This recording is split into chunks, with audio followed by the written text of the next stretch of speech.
irmãos, a paz do Senhor. Vamos iniciar esse projeto da nossa igreja, particularmente do departamento da EBD, Escola Bíblica Dominical. Nós estamos nesse novo desafio de preparar esses vídeos das nossas aulas da Escola Bíblica Dominical. Devido a essa pandemia, temos que nos adequar. Espero que você goste, espero que você participe, que compartilhe aí e venha aprender também, né, juntamente conosco, a lidar com mais esse desafio, que para mim está sendo um desafio, creio que para você também.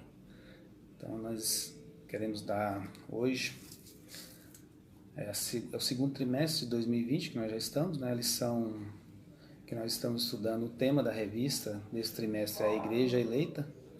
Nós já estamos na quarta lição, do dia 26 de abril de 2020. O tema da lição de hoje é Iluminação Espiritual do Crente. O texto áureo sugerido pelo comentarista da revista está em Efésios capítulo 1, versículo 17. E o texto bíblico em classe está em Efésios capítulo de número 15 ao versículo de número 23. Eu vou ler o texto áureo e nós vamos acompanhando aí, vamos trabalhando da melhor forma possível para que você venha absorver o máximo dessa lição e nós venhamos aprender juntos. Amém? Então vamos lá. A iluminação espiritual do crente, 26 de abril de 2020, texto áureo. Para que Deus, de nosso Senhor Jesus Cristo e Pai da Glória, vos dê, em seu conhecimento, o espírito de sabedoria e de revelação. Nós já podemos, logo aqui de início, no texto áureo, iluminação espiritual. Iluminação espiritual através do estudo, através da palavra, né? Para que Deus, de nosso Senhor Jesus Cristo, Pai da Glória, vos dê em seu conhecimento o espírito de sabedoria e de revelação. Efésios capítulo número 1, versículo 15 ao 23 é a nossa leitura bíblica em classe. Pelo que ouvindo eu também a fé que entre vós há no Senhor Jesus e o vosso amor para com os santos, não cesso de dar graças a Deus por vós, lembrando-me de vós nas minhas orações, para que o poder do nosso Senhor Jesus Cristo, Pai da Glória, vos dê em seu conhecimento o espírito de sabedoria e de revelação. Paulo estava intercedendo pela igreja, né, para que Deus desse a revelação, né, desse a iluminação. Aqui no versículo 18 ele diz: tendo iluminados os olhos do vosso entendimento, para que saibais qual seja a esperança da sua vocação. Olha só, irmãos, o tema da nossa lição é a iluminação espiritual do crente. E Paulo está orando para que Deus ilumine, para que Deus esclareça, para que Deus dê o conhecimento, dê o seu conhecimento, dê o conhecimento do Espírito de sabedoria e de revelação para a igreja. Por quê? Porque sem esses atributos, sem a revelação do Espírito Santo de Deus, nós não conseguimos compreender as Escrituras, nós não conseguimos acompanhar, nós não conseguimos saber o que está falando, o que está dizendo. Se nós não tivermos o auxílio do Espírito Santo de Deus, nós não vamos compreender as Sagradas Escrituras. Vamos acompanhar. Introdução. Ainda no primeiro capítulo, o apóstolo inicia uma longa sentença, assim dividida em ação de graças, né, oração intercessória e confissão de louvor e exaltação. Nessa sentença, somos exortados a louvar o Senhor pela nossa eleição, buscar a iluminação do Espírito para compreender a dimensão dos nossos chamados e herança divina, bem como entender a grandeza do poder do nosso Deus. Então, tudo isso, para nós entendermos tudo isso, né, sermos iluminados através do Espírito Santo para compreender a dimensão do nosso chamado, a grandeza de Deus e até a nossa vocação, tudo é através do Espírito Santo de Deus. Então Paulo estava intercedendo pela igreja para que a igreja viesse a receber, né, de Deus, para que a igreja fosse iluminada, para que pudesse compreender, que o Espírito Santo de Deus viesse a dar a revelação. né? Porque não adianta apenas nós lermos.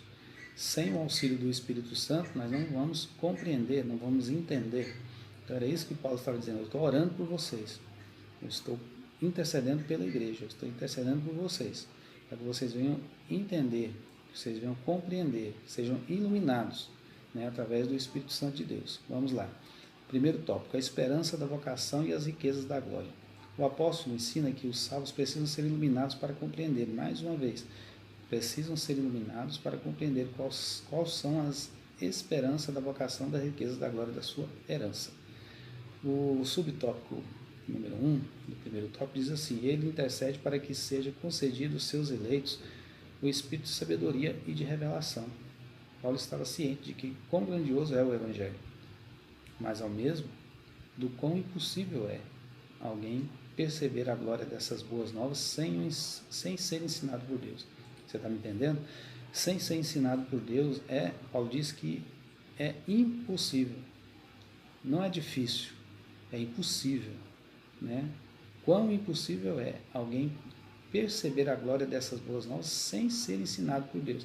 Em 1 Coríntios, capítulo 2, versículo 14 e 15, eu vou ler essa referência, diz o seguinte: ora, o homem natural não compreende as coisas do Espírito de Deus, porque lhe parecem loucura, e não pode entendê-las, porque elas se discernem espiritualmente.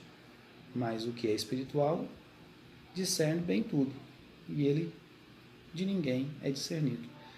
Então, essas são palavras de Paulo também, né? A igreja de Coríntios, é o mesmo capítulo que ele usa para quando ele vai ter com a igreja de Coríntios. Ele diz: quando eu venho até vocês, eu não venho com palavras persuasivas de sabedoria humana, eu venho com sabedoria de Deus, eu venho com sabedoria do céu, para que a fé de vocês não seja embasada em sabedoria de homens. Olha só, isso aqui está no versículo 5 do capítulo 2 de 1 Coríntios. Para que a nossa fé não seja, para que a vossa fé não se apoiasse em sabedoria dos homens, mas no poder de Deus. Então Paulo, ele entendeu que o maior professor, por mais que ele soubesse bastante, que ele tivesse bastante conhecimento, mas ele tinha ciência, ele era cônscio, ele tinha consciência disso, que o maior professor é o Espírito Santo de Deus, de todas as épocas, né, de todos os séculos, da época de Paulo, da nossa época, o maior professor é o Espírito Santo de Deus. Nós temos que entender isso. A igreja, irmãos, ela tem que compreender isso. E nós não podemos abrir mão, né, desse detalhe. Sem o Espírito Santo de Deus, nós não conseguimos. Até o texto está dizendo para nós aqui que é impossível nós entendermos, é impossível nós compreendermos. Porque o homem natural, ele não entende as coisas do Espírito, né, porque ele parece loucura. Agora, a igreja, ela tem a mente de Cristo, né? Esse próprio capítulo aqui, o versículo de número 16 do capítulo 2, né, de 1 Coríntios, diz assim: porque quem conheceu a mente do Senhor para que possa instruí-lo? Mas nós temos a mente de Cristo. A igreja tem a mente de Cristo. Então, irmãos, nós temos que se comportar como tais, né, e não sair dando ouvido para tudo que nós ouvimos. Nós estamos vivendo aí um período de pandemia e ouvimos de tudo. Nós estamos ouvindo muita coisa, né, muita informação, vamos assim dizer. Mas nós temos a mente de Cristo, nós não podemos ser levados, né, por tanta informação. É tanto conhecimento, né, que acaba quase nos deixando loucos, né, de tantas informações que nós recebemos a todo momento, a todo instante. Mas nós temos que ter consciência que nós como cristãos, nós temos a mente de Cristo. Temos a mente de Cristo. Amém? Então vamos continuar. A esperança da vocação. Em sua petição a Deus, Paulo intercede para que o Espírito Santo ilumine os crentes a fim de saberem qual seja a esperança da sua vocação. A esperança da vocação e as riquezas da glória da sua herança. Na oração, o apóstolo pede para que os crentes entendessem as riquezas da glória da sua herança. A expressão sua herança enfatiza que Deus deu aos seus eleitos. Já o termo riquezas refere-se às maravilhosas bênçãos que acompanham o plano da salvação. Então, os salvos tomarão posse da herança preparada desde a fundação do mundo.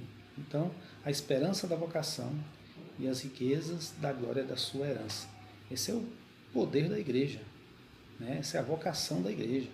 Essa é a nossa esperança, é triunfar com Ele, é alcançarmos as mansões celestiais, é irmos para o céu, né? Mateus capítulo 25, versículo 34, ele diz que está preparado para nós desde a fundação do mundo. Vinde, benditos do meu Pai, possuir por herança, né? O que está preparado para nós desde a fundação do mundo. Então, essa é a nossa esperança, essa é a nossa vocação.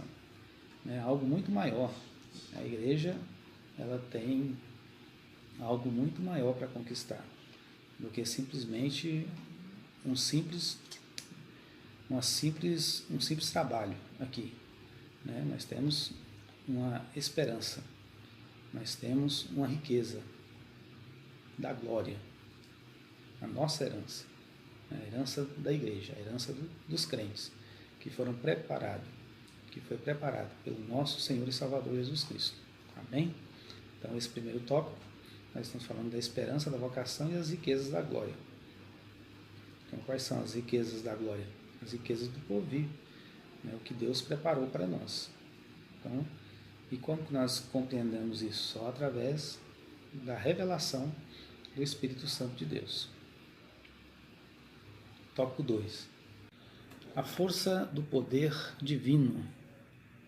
Efésios capítulo 1 e versículo 19. Na sentença, segundo a operação da força do seu poder. Então, continuamos falando aqui sobre a força do poder de Deus. Para aprofundar essa impressionante descrição, Paulo apresenta 3 exemplos irrefutáveis. A força desse poder. A ressurreição de Cristo, né?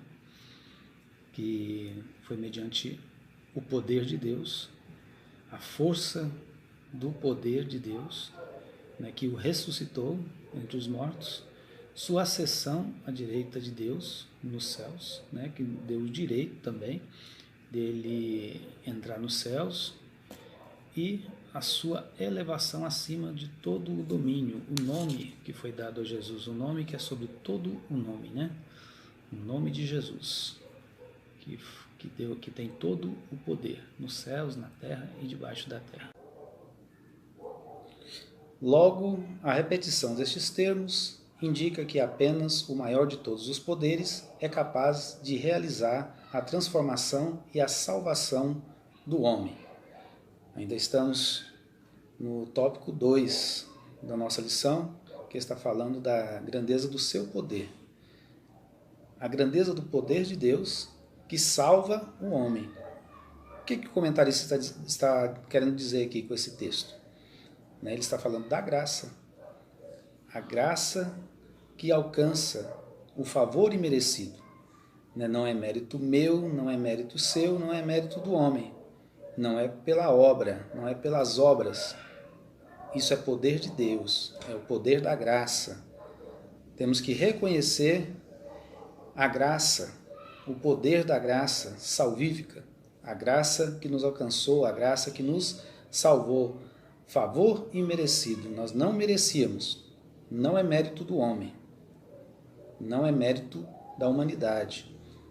Por isso que ele está dizendo, apenas o maior de todos os poderes é capaz de realizar a transformação e a salvação do homem. Exemplo, nós temos a história do filho pródigo.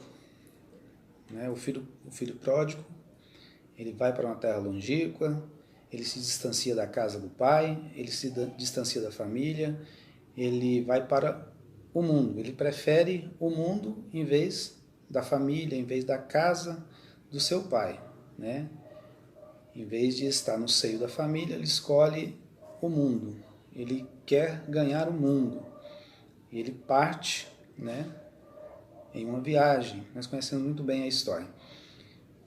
Mas o certo é que quando ele reconhece, você vê o texto de Lucas capítulo 15, versículo 17, o texto diz que ele caindo em si. Isso não é mérito do homem, irmãos. Isso não é mérito meu, não é mérito nosso.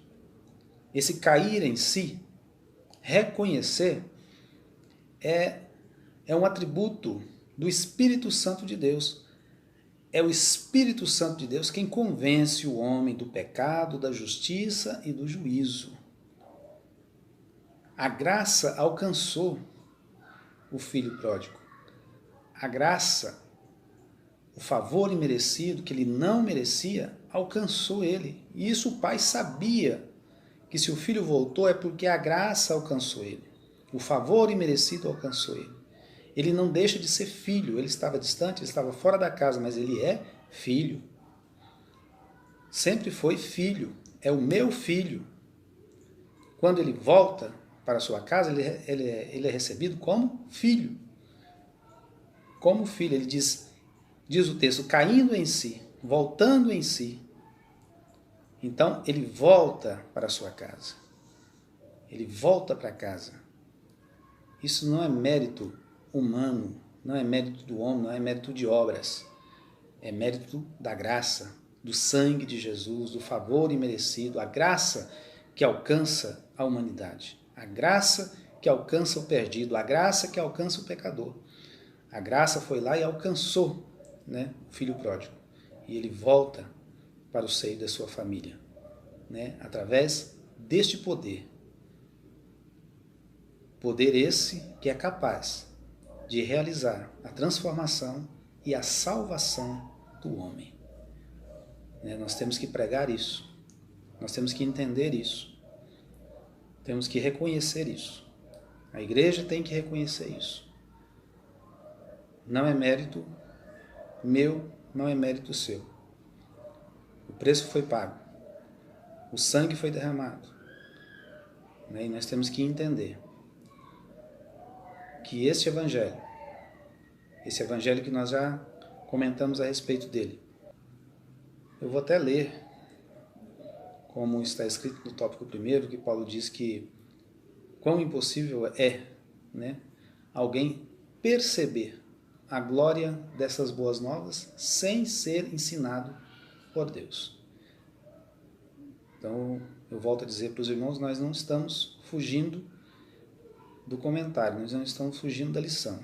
A lição é a mesma, nós estamos falando da mesma coisa. Né? Para entender, para compreender, né, o valor, o poder, só através do Espírito Santo de Deus. Eu posso até mencionar aqui dentro deste mesmo comentário com os irmãos a história do profeta Jonas. O profeta Jonas, aconteceu a mesma coisa com ele. O poder, ali foi o poder, irmãos, da graça. Ah, pastor, mas naquele tempo nós estávamos no tempo da lei. Era a época da lei, era o tempo da lei. Mas a graça de Deus já estava manifesta. A graça de Deus já manifestava naquele tempo. Né? Por mais que pessoas querem viver o tempo da lei, por mais que pessoas querem andar na lei, né? A lei, irmãos, ela se cumpriu. A lei, ela se cumpriu em Cristo. É o cumprimento da lei. Amém? Eu estava dizendo para os irmãos que Jonas, quando ele é comissionado a ir a Nínive pregar o evangelho, Jonas, ele estava contando com o pior. Qual que era a intenção de Jonas?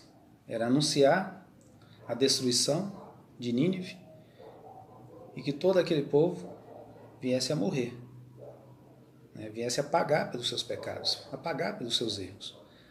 Ali Deus, ele trabalha no caráter, ele trabalha na personalidade, ele trabalha na vida do profeta.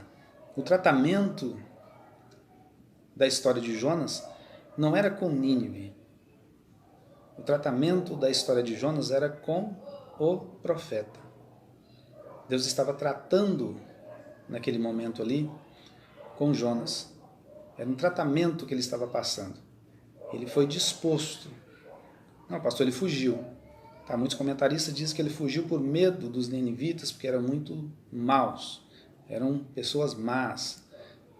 Mas você vê lá no capítulo 4 do livro de Jonas, que ele faz uma declaração ali ao Senhor.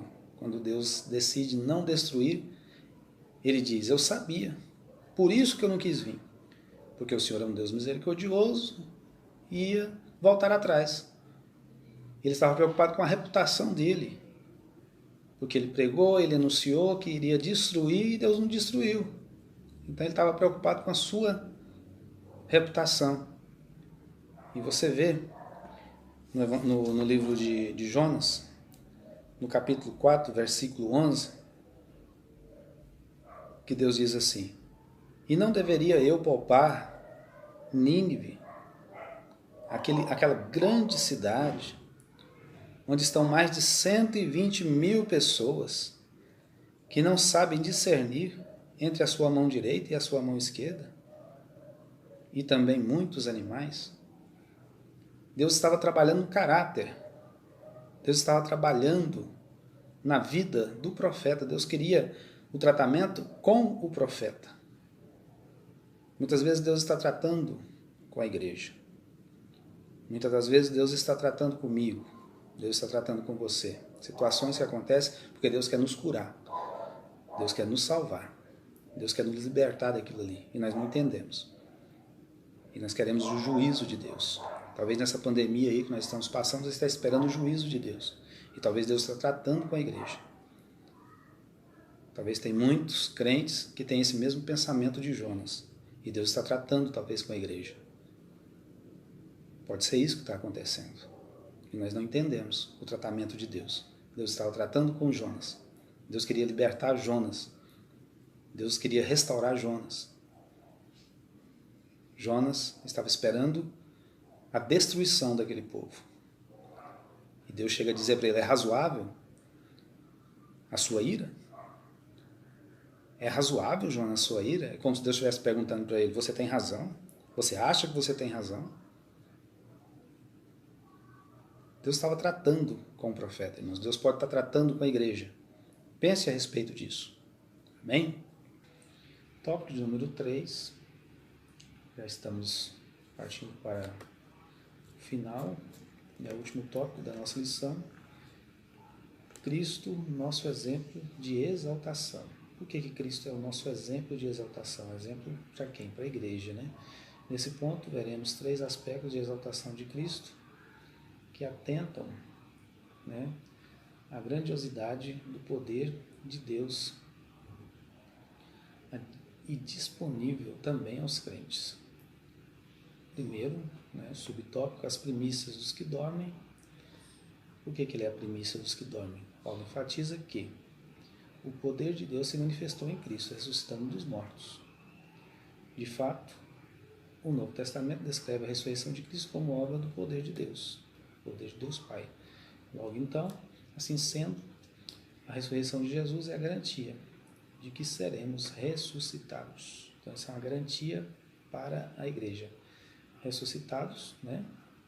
Os mortos em Cristo Jesus. Vamos ler o texto de 1 Tessalonicenses, capítulo 4, versículo 13. Não quero, porém, que sejais ignorantes, irmãos, acerca dos que dormem, para que não vos entristeçais, como os demais que não têm esperança.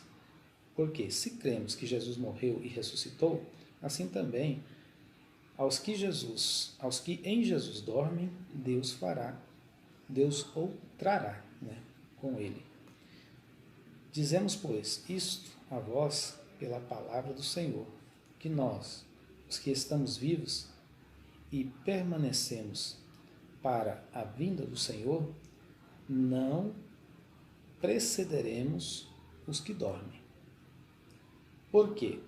O mesmo Senhor descerá do céu com brado e com luz de arcanjo e com trombeta de Deus, e os mortos em Cristo ressuscitarão primeiro.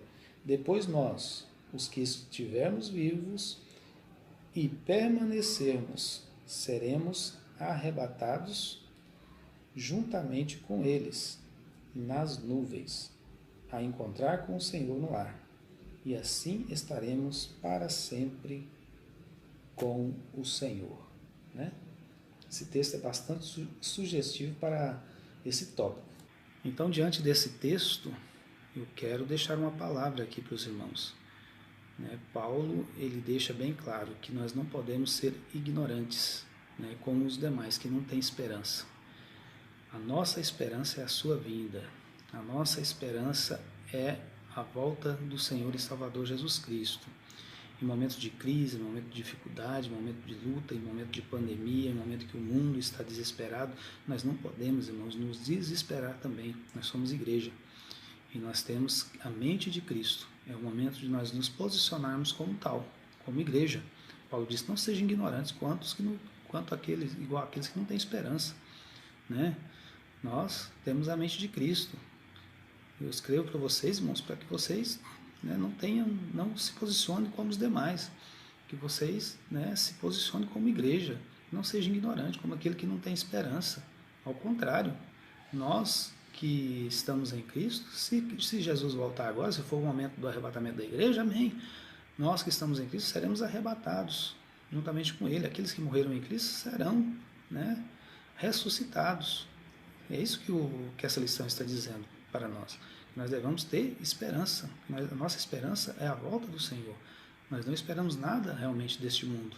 A nossa esperança é a glória, a ressurreição, é estar com o Senhor na glória. Então esse é o posicionamento da igreja. A igreja, desse momento, tem que estar otimista, tem que estar feliz. Não pode se desesperar, porque a nossa esperança está em Cristo. A nossa esperança está em Jesus, o nosso Senhor e Salvador. Amém? Então é isso, meus irmãos. Eu quero agradecer a Deus por esse momento, por Ele ter me dado a oportunidade de ter compartilhado com você esse vídeo. Que Deus possa estar iluminando, conforme nós estudamos nessa lição. Que Deus venha, através do Teu Espírito Santo, iluminar as nossas vidas, nos dar esclarecimento, que Ele possa nos orientar a todo momento. Que o Espírito Santo de Deus, que é o nosso professor, possa a cada dia estar nos abençoando, nos iluminando, nos revelando cada dia mais a sua vontade, a sua palavra, e que nós vamos ter firmeza, venhamos a ter segurança na pessoa bendita do Espírito Santo de Deus, como igreja que nós somos, e que cada dia nós possamos aprender mais e mais dele. Eu tenho só a agradecer por essa grande e rica oportunidade. Que Deus possa te abençoar grandemente. Eu louvo a Deus mais uma vez pela sua vida. Que Deus possa estar te abençoando, abençoando você, abençoando a sua família, abençoando nós todos. Amém? Fique com Deus, na paz do Senhor e Salvador Jesus Cristo. Amém.